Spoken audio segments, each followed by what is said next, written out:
les damos la más cordial bienvenida a todos y todas a este maratón por el acceso a la justicia 2021, actividad organizada por las corporaciones de asistencia judicial del país, en el marco de la conmemoración del Día Nacional de Acceso a la Justicia.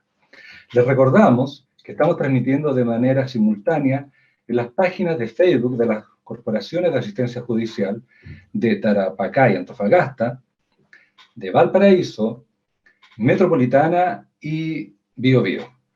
En este módulo, denominado Grooming, los riesgos virtuales para niños, niñas y adolescentes, participan los siguientes profesionales, a quienes aprovecho de saludar. Andrea Rosa Chacana, abogada del Centro de Atención a Víctimas de Antofagasta, de la CAJ, Tarapacá y Antofagasta, ¿cierto? Por ahí. Hola Gastón, ¿cómo estás? Muy buenas tardes. Buenas a todos. Hola, hola. Constanza Escobar Espinosa, psicóloga del Centro de Atención a Víctimas de Viña del Mar, de la CAJ Valparaíso. Por ahí está, ¿no es cierto? Sí, buenas tardes, Gastón. Gracias por la invitación y muy contenta de participar. Muy bien. Macarena Arias Acuña, coordinadora del Centro de Atención a Víctimas de Rancagua. Hola a todos, saludos a todos y todas. Gracias, Gastón, por la invitación. Y bueno, quien les habla, Gastón Lara Sobarzo, psicólogo del Centro de Atención a Víctimas de Valdivia, de la CAJ Biobío. Bien, a todos los que se unen a esta charla, informarles que pueden realizar sus consultas a través de los chats disponibles de la página de Facebook por las cuales estamos transmitiendo. Y recordarles que este maratón considera además otras charlas que se desarrollarán durante el día y que pueden revisar en los afiches publicados en nuestras redes sociales. Bueno, el tema que nos reúne hoy día. Estamos hablando, ¿no es cierto?, de grooming.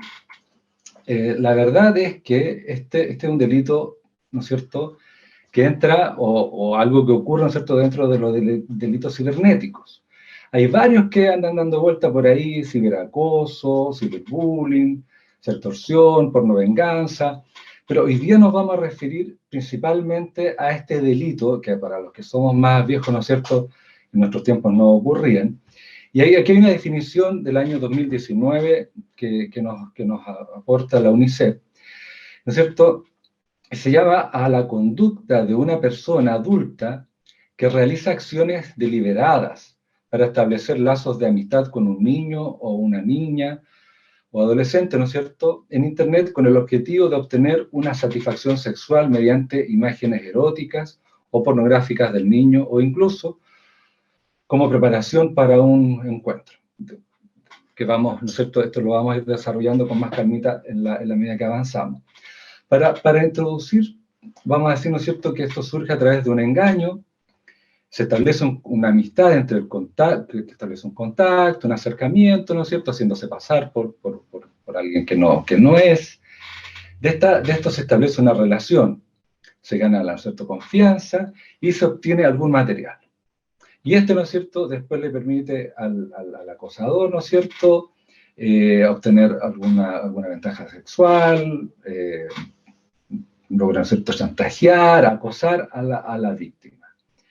Principalmente esto está ocurriendo, según, ¿no es cierto?, la Policía de Investigaciones, a través de WhatsApp, Twitter, Facebook e Instagram, ¿ya? Y hay otras también fuentes de que ocurre esto a través de juegos en línea, correo electrónico, mensajes de texto. Principalmente, pero lamentablemente está ocurriendo a través de estas redes sociales que son tan comunes actualmente. Bueno, pero ahora vamos a entrar en detención, ¿no es cierto? La abogada que nos está acompañando hoy día, ella nos va a explicar con más detención, ¿no es cierto? Andrea, ¿estás por ahí? Sí. Y te dejamos, ¿no es cierto?, para que nos puedas comentar y explicar de qué se trata esto.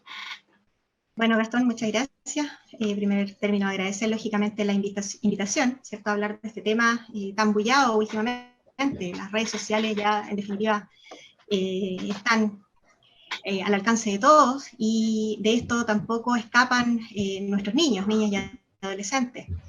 El grooming es un tema prácticamente reciente, se incorpora, ¿cierto?, a nuestra legislación nacional a partir del año 2011, y pese a que ya han pasado 10 años de la incorporación, ¿cierto?, a nuestra legislación, sigue siendo un delito prácticamente nuevo. ¿A qué se refiere el grooming específicamente? Bueno, primero señalar que se refieren a situaciones de abuso sexual de niños, niñas o adolescentes por parte de adultos, y el medio, ¿cierto?, es a través de Internet, usando principalmente chat o las videocámaras.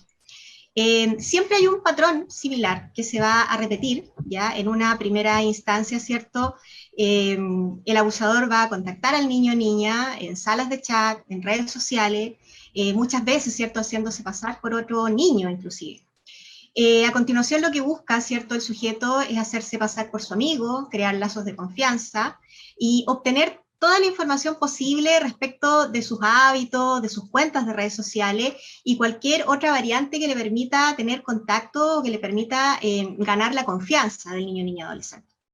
De forma progresiva, lo que va a hacer el sujeto es tratar de disminuir de alguna forma las inhibiciones del niño o niña adolescente, muchas veces mostrándole imágenes de contenido sexual, de contenido pornográfico, hasta lograr, y ese es el objetivo, ¿cierto?, precisamente que se persigue, que el niño o niña adolescente muestre partes de su cuerpo, se desnude frente a la cámara o, en su lugar, ¿cierto?, envíe algún tipo de fotografía con contenido sexual.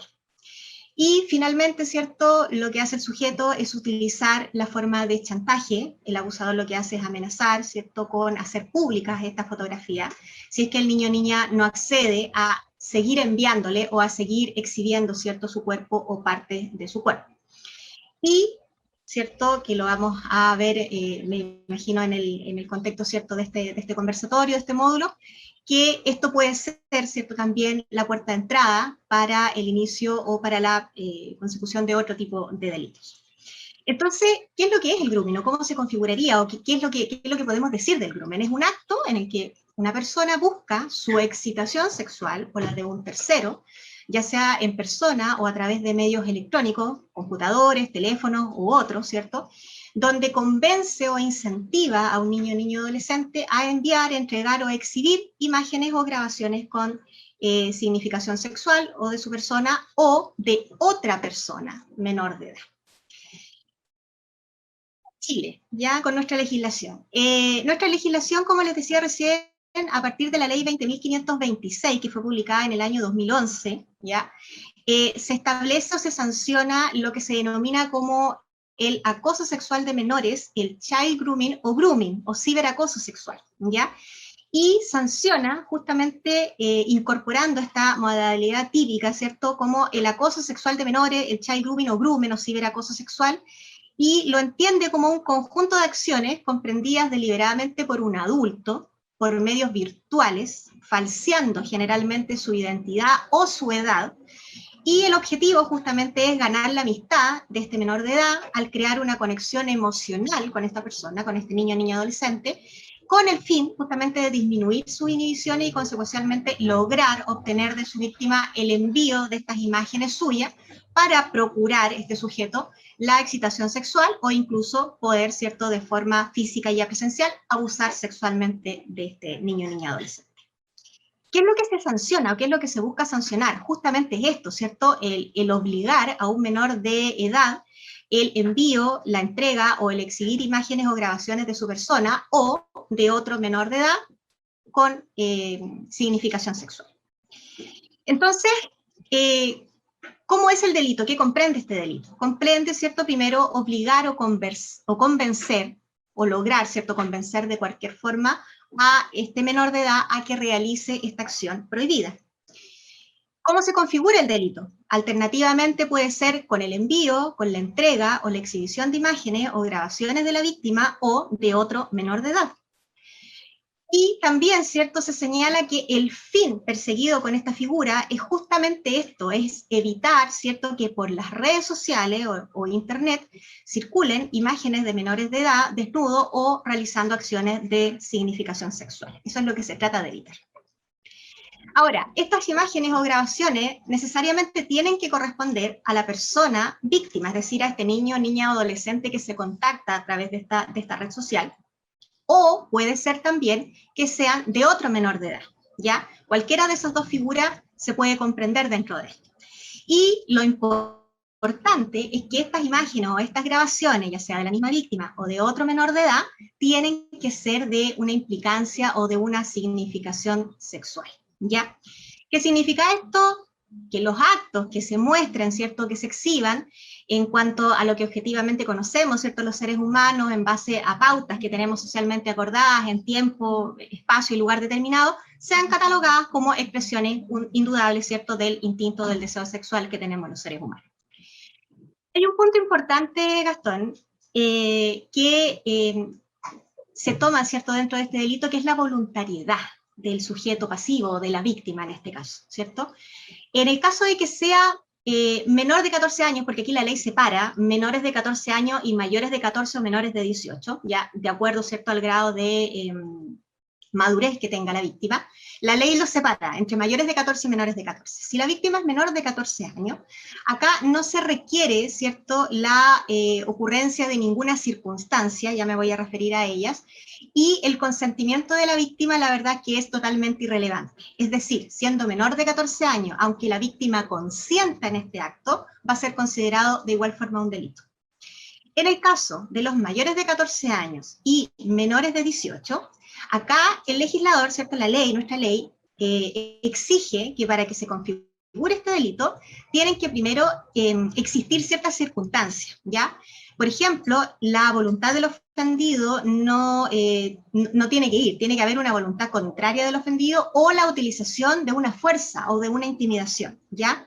También el concierto del afectado, es decir, la voluntad de hacerlo, puede tener algún tipo de perturbación, por ejemplo, una perturbación mental de tipo transitoria, ¿cierto?, que no sea constitutiva de una enajenación o de un trastorno mental, tiene que ser o ir con algún tipo de aprovechamiento en relación de la dependencia, ¿cierto?, que se pueda tener con este niño, niña, adolescente. Puede también estar presente el abuso del desamparo en que se encuentra la víctima, o previamente, ¿cierto?, prevalerse de la inexperiencia o de la ignorancia sexual que pueda tener el niño o niña adolescente. También, ¿cierto?, puede ser la voluntad contraria de la víctima, pero con existencia, por ejemplo, de algún tipo de amenaza, ¿ya? Respecto de las circunstancias del delito, ¿cómo tenemos que se configura el delito, ¿ya?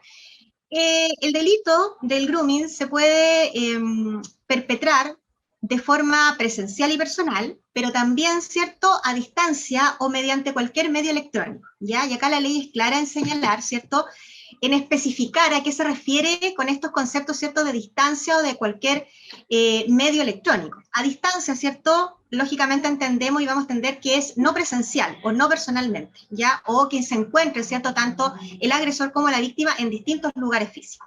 Y el objetivo va a ser siempre sancionar la difusión o el envío, ¿cierto?, de estas imágenes electrónicas. Y este es precisamente la figura típica del grooming, ¿ya? O lo que conocemos como grooming, ¿ya? La figura natural, ¿ya? Por naturaleza el grooming es esta es la figura, que sea a distancia. Ahora, también se da a través de cualquier medio electrónico. ¿Qué implica esto? Para poder incluir, ¿cierto?, cualquier conducta que se cometa por todos los medios que hoy en día, ¿cierto?, nos facilita las redes sociales, el internet, las videollamadas, las videocámaras, los celulares y cualquier otro medio electrónico que hoy en día, ¿cierto?, los jóvenes incluso conocen mejor que nosotros, ya los adultos que nos empieza a pillar un poco, ¿cierto?, la tecnología. Pero por cualquier medio electrónico implica todo eso, toda la amplia gama, ¿cierto?, de redes sociales que niños y niñas y adolescentes pudiesen llegar a ocupar. Ahora, la ley hace una especial atención y considera una gravación especial de este delito en cuanto a que el autor, de alguna forma, pueda falsear su identidad o la edad, ¿ya? Y de qué forma castiga esto, aumentando la pena aplicable, ¿ya? ¿Y por qué se dice esto? Porque es muy común que en estas situaciones de grooming, el menor lógicamente no ve a la persona que tiene al otro lado, con la cual está hablando, con la cual se está relacionando. Está siempre a través de un computador, a través de un celular, a través de una tablet. Entonces, la persona que lo contacta se presenta para poder tener este vínculo, ¿cierto?, falseando ya sea su edad, señalando que es un menor de edad, que es un menor, ¿cierto?, de una edad similar a él, o simplemente, ¿cierto?, también falseando su identidad, colocándose otro nombre, colocándose un apodo. Entonces, por lo mismo, ¿cierto?, esto es lo que se busca castigar. Ahora, en cuanto a las penas aplicables, el delito se encuentra castigado, ¿cierto?, en nuestra legislación, en el Código Penal, en el artículo 366.4. Y tiene una pena diferenciada de acuerdo a la edad y también de acuerdo a las circunstancias que vayan dándose, ¿cierto? Ya sea considerar las circunstancias agravantes o atenuantes, que eso se estudia lógicamente una vez que ya el delito se configura y le toca al juez, ¿cierto?, determinar cuál es la pena. Va, ¿cierto?, diferenciada también si la víctima es menor de 14 años o mayor de 14 años, pero en términos generales, ¿cierto?, todo el delito de grooming tiene asociada una pena que va desde los 341 días hasta los 5 años de presidio. Y en el caso, ¿cierto?, que concurra justamente esta agravante, que es el falseamiento de la identidad de la persona, se va a aumentar la pena y podría castigarse, ¿cierto?, con una pena que podría llegar incluso hasta los 10 años en su caso. Ahora, importante también es señalar qué pasa cuando concurre este delito, pero a la vez tenemos otros delitos, o como lo señalaba yo, ¿cierto?, que este delito de grooming podría ser la puerta de entrada a otros delitos, un delito de abuso, un delito de violación posterior. Y acá la verdad es que voy a hacer una aclaración previa, ¿ya? Tenemos los delitos sexuales más comunes, ¿cierto?, que son el delito de abuso sexual y el delito de violación. Para la gente que nos escucha, ¿cierto?, que a lo mejor no sabe mucho de cuál es, o de cómo se caracteriza, o cuál es la diferencia entre ambos delitos, vamos a decir, en términos muy generales, por supuesto, que el abuso general se refiere, ¿cierto?, a cualquier acto de relevancia o de significación sexual que no implique la penetración. Ya la penetración, derechamente, ¿cierto?, ya es la violación, el acceso carnal. Pero el abuso sexual, ¿cierto?, lo conocemos más que nada como las tocaciones o los tocamientos que se pueden realizar a una víctima. ¿Qué pasa? Cuando tenemos, por ejemplo, un delito de violación y un delito de abuso sexual, normalmente el delito de violación va a ir precedido de un delito de abuso, ¿ya? Porque lógicamente para lograr el acceso carnal, normalmente se va a preceder, ¿cierto?, de ciertas tocaciones que penalmente, ¿cierto?, y al final, en definitiva, el juez lo que hace es juntar estos delitos y considera que el abuso sexual, ¿cierto?, son actos preparatorios al delito de violación, y por lo tanto lo castiga como un solo delito, que es el delito de violación. En el caso del grooming, nuestra legisladora ha especificado que estos delitos son delitos separados, es decir, si se llega a configurar, por ejemplo, delito de grooming, un posterior delito de abuso o un posterior delito de violación, los va a considerar como delitos independientes, no los va a configurar como actos preparatorios o como unidad de medio fin, y lo que va a hacer, ¿cierto?, es siempre castigar a estos delitos de forma independiente y le va a castigar con la pena del delito más grave, ¿ya? Por último, Gastón, hacerte, ¿cierto?, la referencia de que puede suceder también que el delito, el agente, ¿cierto?, la persona del actor que está contactando a este menor de edad, puede ser también un menor de edad. Entonces aquí solamente se va a castigar si es que efectivamente este menor de edad y respecto de la víctima exista una diferencia de 3 años. Es decir, por ejemplo, si tenemos una víctima que es de 13 años de edad y el autor o ejecutor del delito tiene 16 años, podría esta persona ser castigada como autor del delito de grooming. Pero si hay una diferencia de no más de 3 años, por ejemplo, la víctima tiene 13 y el actor, ¿cierto?, tiene 14 años, tenemos una diferencia solamente de 2 años y no podría ser castigado por un delito de grooming. Es una regla especial, ¿cierto?, de la ley 20.084 que castiga la responsabilidad penal adolescente. Vale, gracias, Andrea. En realidad es bastante información, gracias por el esfuerzo, ¿no es cierto?, de aportarla en unos momentos tan...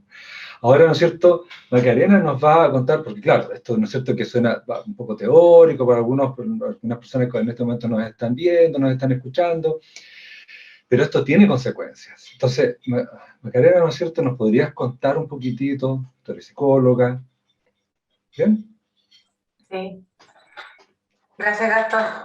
Sí, bueno, claramente el delito de grooming tiene consecuencias y también igual me gustaría como un poco explicar por qué se ven, digamos, cierto tipo de conductas en las personas que son víctimas de grooming que para el común de la gente o para, digamos, los que rodean, digamos, a esta persona, que sería la familia, digamos, más directamente, no son muy comprendidas, ¿ya?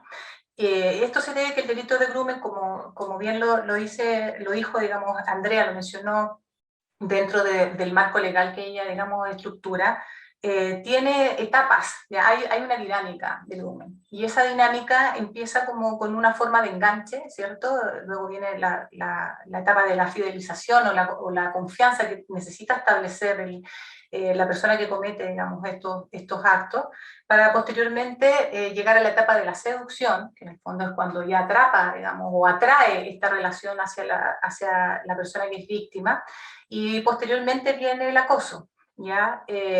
Entonces, si tenemos esta etapa, esta dinámica que en el fondo se da, que incluso es una dinámica muy parecida a la que se da en los casos de delitos sexuales que tienen que ver con el abuso sexual, por ejemplo, intrafamiliar, o el abuso, digamos, crónico, que de alguna manera hay este tipo de enganche primero, hay un atrapamiento de la confianza, digamos, de la víctima para posteriormente captar, digamos, la atención de la víctima, generar la complicidad con la víctima para posteriormente el poder manipularla a través de la información que obtiene. ¿Ya? Eso también ocurre en esa línea, digamos, en el tema del abuso. Por eso muy bien lo decía Andrea, que esto puede tener que ver con una puerta de entrada a otros delitos que podrían derivar en un abuso sexual o en una violación, como también podría ser un estado de vulnerabilidad previa, que en el fondo también uno lo dice desde la psicología, para las personas en términos de que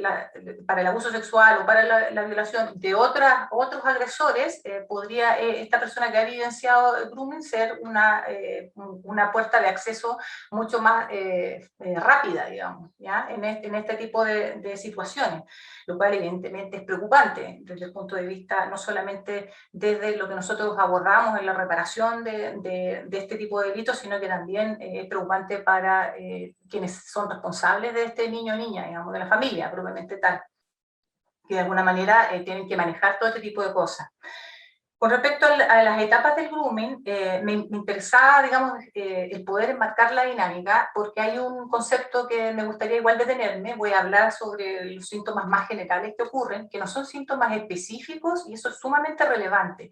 No son síntomas específicos del grooming, ni tampoco como no existen síntomas, digamos, directos más bien que específicos, sino que directos del abuso ni de la violación, pero claramente afectan, digamos, una esfera, ¿ya? Una esfera de la personalidad, más que en otro tipo de situaciones que la persona puede evidenciar. Pero comparte, evidentemente, síntomas con otro tipo de situaciones que afectan a las personas. Por ejemplo, la sintomatología depresiva que ocurre en el grooming, digamos, como resultado, digamos, de ser víctima de grooming, es compartida con muchas otras situaciones que son absolutamente estresantes en la vida de una persona. Por lo tanto, uno no podría decir que porque la persona está en una situación con sintomatología depresiva, está vivenciando situación de grooming, pero es algo que hay que, como papás o como personas responsables, tenemos que estar alerta, digamos, a ese tipo de síntomas siempre, digamos, por lo que deriva también una sintomatología depresiva que deriva muchas veces, y esto también lo tiene el grooming, en conductas autolesivas, por ejemplo. Y eso se da también en otro tipo de circunstancias. ¿Cuáles?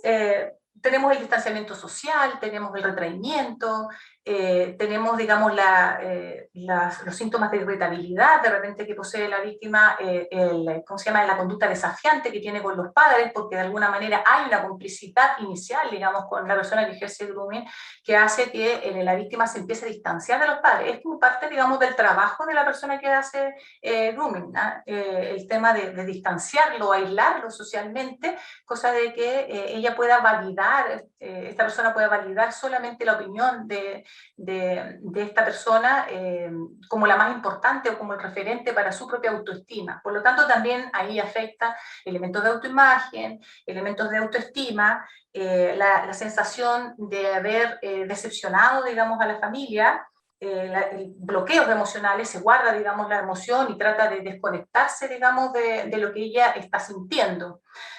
Y bueno, sentimientos de culpa, que es ahí donde yo me quiero detener, Gastón, porque de alguna manera es un elemento que hace que se postergue la develación de un crimen, ¿ya? Y es sumamente relevante porque eso pasa también en los casos de abuso cuando está esta dinámica de seducción, digamos, inicial, donde hay una violencia, entre comillas, que es una violencia invisibilizada, es una violencia confusa, no se manifiesta, no es una amenaza directa, digamos, con un arma o con algo, sino que es algo muy invisible, que va ocurriendo como por debajo, digamos, y va manipulando el accionar de la víctima a través de hacerla sentir que participa en esto.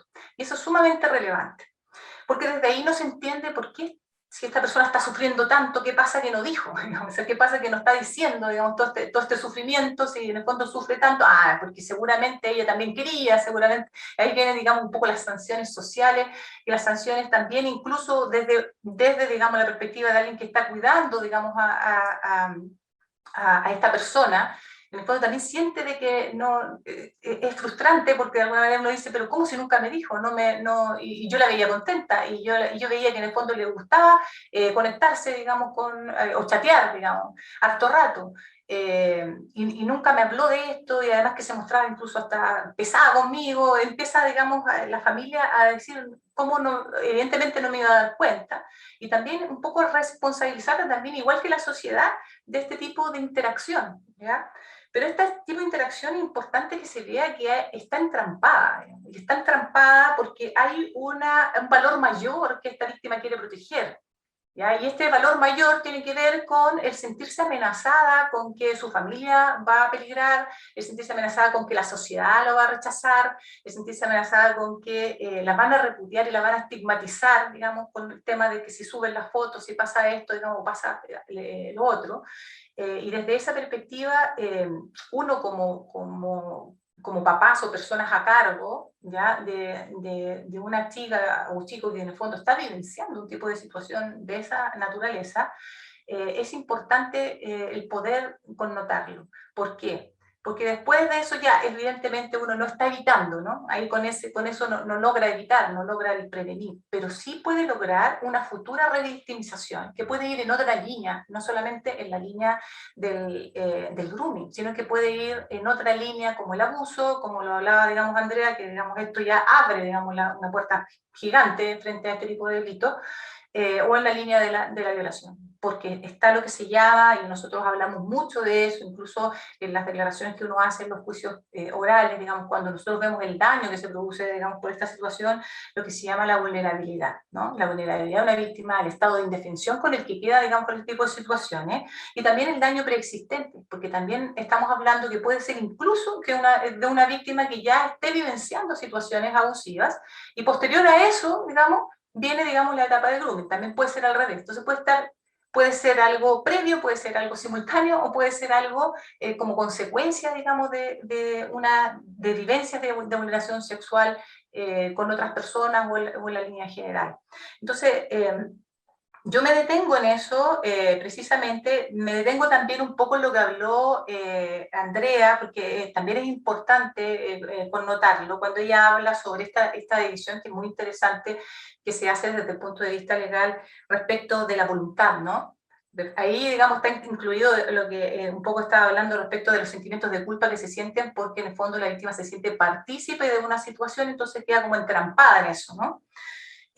Bueno, en ese sentido, esa diferencia que hace Andrea, que la ley, digamos, hace también, tiene que ver con que, evidentemente, menor de 14 se estima, una persona menor de 14 no se considera que ella pueda ser capaz de discernir, digamos, respecto del acto que en el fondo se está viendo o no.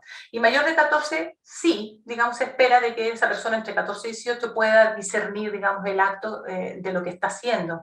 Sin embargo, y ahí también me quiero detener, es importante todos estos aspectos psicológicos que yo estoy marcando ahora, es importante que las personas que rodean a esta persona que ha sido víctima puedan, digamos, considerarlo, porque de 14 a 18, si bien es cierto, la persona, según la ley, digamos, puede discernir, es importante poder mostrar que existe, y en lo que se llama también, desde el punto de vista legal, y se ve lo que se llama una voluntad viciada, ¿no?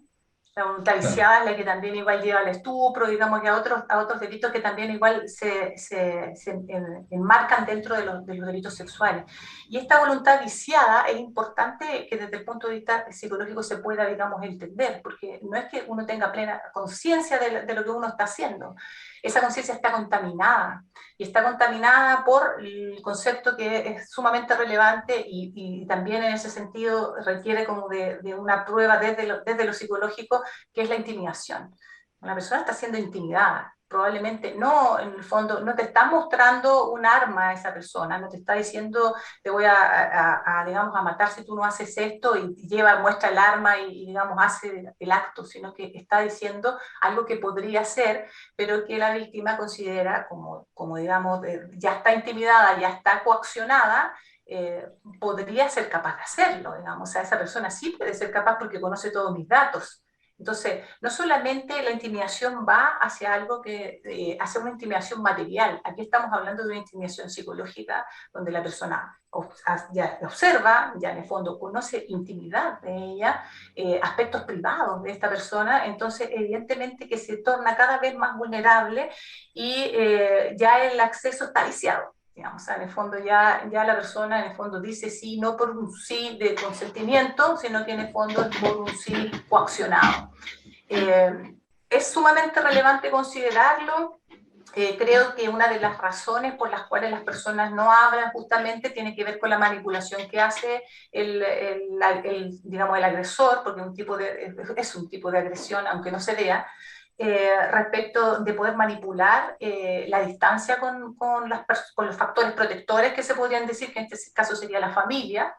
Entonces, no solamente, y aquí, bueno, después ya Constanza va a hablar más extensamente con lo que tiene que ver con el tema de la prevención, ¿ya? Pero no solamente eso, sino que también el hecho de poder evitar una victimización, una revictimización, o sea, que vuelva a ocurrir, digamos, una cosa así.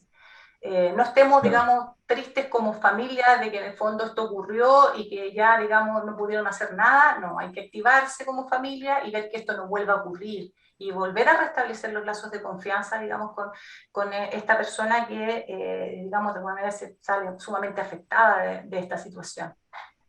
Eso es lo que más, digamos, te podría decir, y me gustaría que eso es lo que quedara respecto de la consecuencia como mayor. Claro.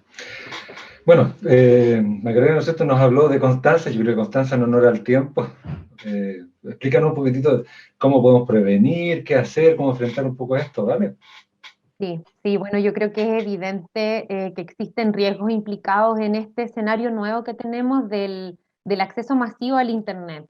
Como lo decía Macarena, las principales víctimas son la población infanto-juvenil, presentan una mayor vulnerabilidad evolutiva y también conductas de riesgo asociado al uso del Internet, aumentando la posibilidad de que sufran victimizaciones online, como es el grooming que nos tiene reunidos hablando hoy.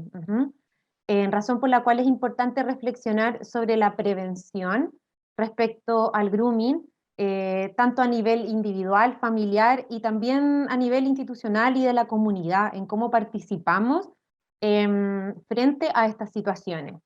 En cuanto a la prevención de los padres, es importante reconocer, como lo señalaba también Gastón adelante cuando comenzó la exposición, saber que existe una brecha generacional con los hijos. Los hijos son nativos digitales, nacieron en la tecnología. Nosotros como padres o los cuidadores hemos aprendido sobre el Internet, sobre las tecnologías, pero somos como inmigrantes digitales, por lo cual tenemos que hacernos la pregunta, ¿cuál es el Internet que nosotros conocemos como adultos y cómo significamos esto de las plataformas, esto del online? También es importante como cuidadores o padres saber que los niños no van a hacer la misma distinción entre el mundo material y simbólico de lo que es la vida real a lo que es el mundo online. Es decir, para ellos el Internet se puede volver mucho más real, tanto dentro como fuera, y ambos escenarios van a estar interconectados para ellos. Y a partir de eso es importante el poder mantener un interés por parte de los padres o cuidadores, un interés real por lo online y permitir que los hijos sean quienes nos introducen y quienes nos enseñan, pero esto no desde la crítica, sino desde un vínculo de interés por la vida del otro. Ahí Macarena también lo planteaba sobre todo por el tema de la revictimización. Entonces, cómo yo establezco esa comunicación con mi hijo. Y esto también se relaciona con que muchos adolescentes no validan en ocasiones a estos adultos para poder contarles que tienen un problema o que tienen que afrontar algún problema relacionado con alguna plataforma o con algún tipo de victimización online. Por lo mismo, porque tienden a desconfiar sobre qué es lo que ellos conocen o cómo lo significan. Por eso es importante que desde pequeños hijos y padres puedan tener este tipo de conversaciones, que esto no sea solamente una única charla cuando mi hijo es adolescente o cuando creo que puede estar en peligro. Estos conocimientos tienen que ser compartidos. Además, es importante que se converse sobre la forma de mantener las relaciones interpersonales desde el online, en el Internet, y cómo poder afrontar problemáticas relacionadas con los posibles riesgos que habría en Internet. Se les debe ayudar y acompañar a establecer además patrones responsables al momento de participar de una plataforma. Esto quiere decir proporcionar un buen uso del Internet, incorporando el desarrollo de prácticas del buen trato, de la empatía, del respeto, de la tolerancia, de poder identificar también cuando otra persona, otro par, se pueda ver involucrado, o yo puedo llegar a una página donde me dé cuenta que está ocurriendo alguna situación de delito. Y como decía Macarena, también hay diferentes edades. Hay que considerar las etapas de desarrollo, hay que tener presente que cada realidad va a ser única y van a existir diferentes factores asociados. En el caso de los más niños, de los más pequeñitos, perdón, de los más chicos, ¿qué es importante? Ahí sí podemos hablar de que es importante un mayor monitoreo, un mayor control, ¿cierto? Una mayor regulación de cómo es que los niños pequeños hoy están accediendo al Internet. Cómo es que hoy niños de 6, 7 años ya tienen su propio celular, ya tienen Internet, tienen acceso a plataformas y muchas veces como padres no lo sabemos. Entonces, con los más pequeños es necesario ese control, ¿cierto? Si es que yo accedo a que mi hijo tenga el acceso a Internet a una temprana edad, porque sabemos que existen riesgos. Además, es importante dar apoyo y contención frente a cualquier situación en que este niño pequeño pueda verse involucrado en alguna interacción, algún mensaje de algún contenido sexual o algún tipo de victimización online. Y en el caso de los adolescentes se recomienda más la reflexión, la problematización de las prácticas de riesgo, la reflexión sobre cómo se están usando las plataformas y el apoyo y la contención. En el caso de que este adolescente se vea involucrado y pueda ser víctima de algún delito sexual online. Acá, como también lo señalaba Andrea también y Macarena, es importante el poder dar esa credibilidad, el poder dar más que el apoyo, el estar ahí, ¿cierto? Son delitos que puede generarse esta confusión de estar invisibilizado porque no está la interacción física, pero aún así ocurren y como Macarena lo señalaba, hay muchos efectos y muchas consecuencias en los niños. Y en cuanto a los niños y adolescentes, a modo de prevención, como lo señalaba antes, es importante generar estas instancias de reflexión de las conductas de riesgo, que ellos sepan que relacionarse con extraños en Internet es sumamente riesgoso, aceptar solicitudes de amistad desconocidos, entregar información personal a gente que no conozco realmente, y obviamente el acceder al envío de fotos, videos provocativos, ¿cierto?, con significado sexual, o también videollamadas que tengan este tipo de interacción, ¿cierto? Y visitar páginas o plataformas donde pueda ser de más fácil acceso para el agresor poder encontrar una nueva víctima. Es importante reflexionar con los niños sobre esto y como lo vuelvo a repetir, no es una única charla, esto es un continuo porque los niños a muy temprana edad tienen acceso al online. En cuanto a la psicoeducación, también es importante que los niños y adolescentes sepan y conozcan los soportes online, las plataformas que hay en Internet. Porque las redes sociales son plataformas comerciales que tienen una lógica de información y procesar datos. Entonces, muchas veces, no sé si nos hacemos, y lo hago como en general, la pregunta de ¿estamos conscientes cuáles son las condiciones que a veces aceptamos? Que bajamos la pantalla, ponemos a aceptar y estamos dentro de una plataforma. Ellos también tienen que planteárselo. ¿Cuáles son esas condiciones? Generalmente estas condiciones y los programas están asociados a mayores de edad, pero sabemos que la realidad no es esa. Y nos encontramos con niños pequeños con Facebook, TikTok, no sé, adolescentes con Instagram. Entonces, hay ciertas condiciones que a veces tampoco los cuidadores cumplen. Y también Claro. que los niños se hagan la pregunta, y adolescentes, sobre cuál es el Internet que nosotros conocemos y qué significado le damos para que eso pueda abrir también canales de comunicación con los adultos. Las estrategias de prevención que puedan existir con niños, niñas y adolescentes, en el caso de con los padres o cuidadores, deben ser co-construidas. Los niños y adolescentes tienen que tener un rol activo en esta reflexión de lo que va a ser preventivo para mí, de cómo yo no me voy a poder poner en un riesgo y si alguna vez llega a pasar, cómo yo voy a pedir ayuda. Entonces eso se puede hacer previo.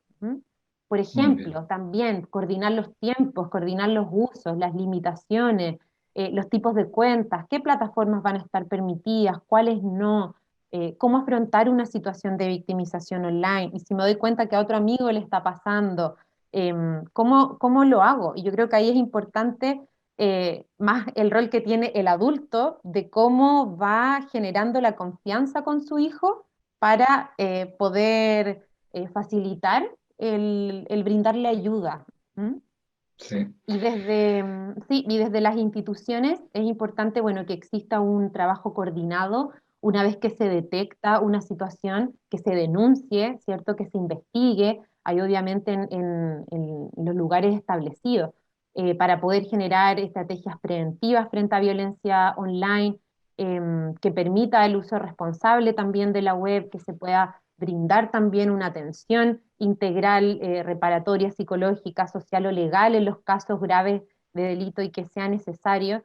Yo creo que acá los centros de víctimas cumplen un rol fundamental para poder acompañar a esos niños y a sus familias, porque sabemos que el grooming como violencia online es un fenómeno que está presente, que genera grandes consecuencias en las víctimas, y al reconocerlo también nos permite a nosotros como adultos poder tomar un rol activo, no solo nosotros de manera individual, sino también como comunidad, en la prevención y en la promoción de hábitos saludables en el uso del Internet y de estas nuevas tecnologías que todos ocupamos bastante.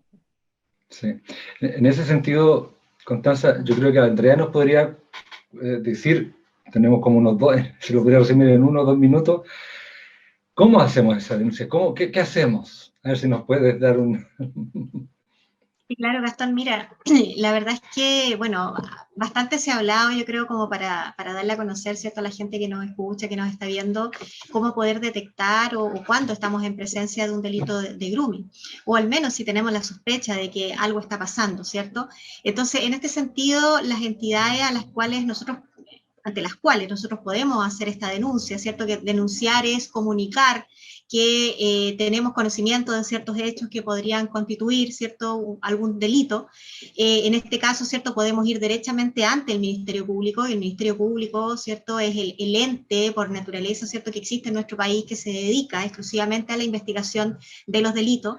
Podemos denunciar también derechamente en Carabineros de Chile, podemos denunciar en Policía de Investigaciones y también ante cualquier tribunal con competencia en materia penal. Si se hace en estas tres últimas instituciones, Carabineros, Policía de Investigaciones o en cualquier tribunal con competencia penal, ellos de forma inmediata, ¿cierto?, dentro de las 24 horas tienen que necesariamente hacer llegar los antecedentes al Ministerio Público, que como señalé es el ente persecutor y el que investiga en Chile los delitos.